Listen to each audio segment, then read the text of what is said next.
Welcome to Win the Day from Back to the Bible. I'm your coach, Pastor Nat, and today we will talk about waiting with integrity.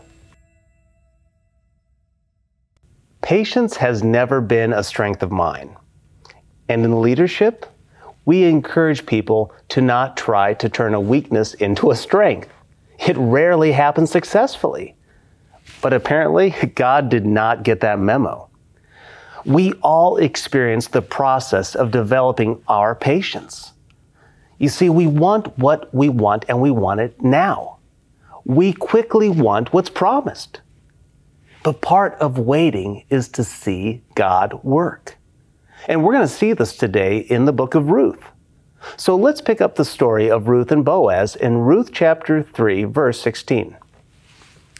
And when she came to her mother-in-law, she said, "How did you fare, my daughter?" Then she told her all that the man had done for her, saying, "These 6 measures of barley he gave to me, for he said to me, 'You must not go back empty-handed to your mother-in-law.'" She replied, "Wait, my daughter, until you learn how the matter turns out. For the man will not rest, but will settle the matter today." Ruth went and acted on a plan constructed by her mother-in-law, Naomi.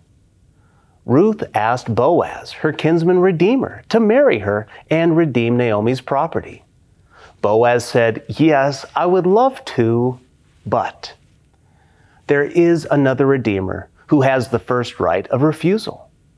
So he has gone to see him and discuss the matter as Ruth returns to Naomi with a garment full of grain. Naomi's response would be my response. Tell me what happened. I mean, come on, spill the beans.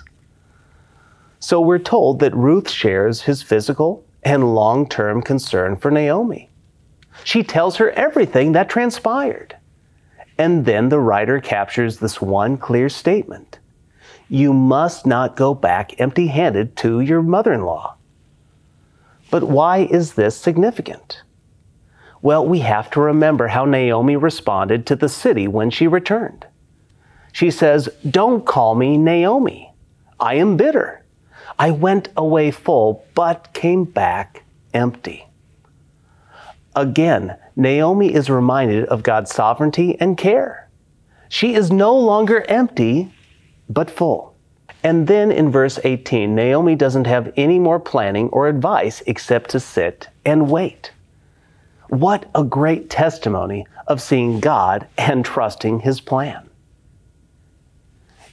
Now think about this. In 3 chapters, we've seen challenges, responses to the challenges, greater challenges, and more responses to them. We've seen Naomi go from full to empty. Her family has gone from growing to shrinking.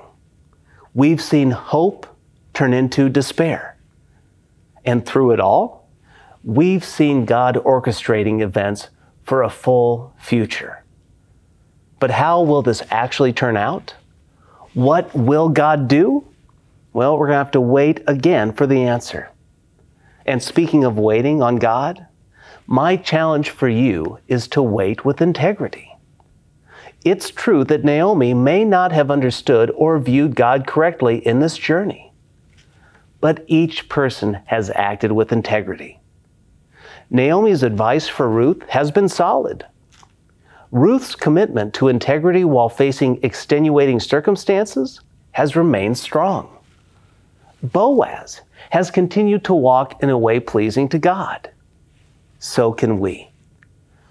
Today, I'm not sure what trial or season you're in, but in all seasons, we need to respond with faithful patience. God is faithful, so let's respond in kind.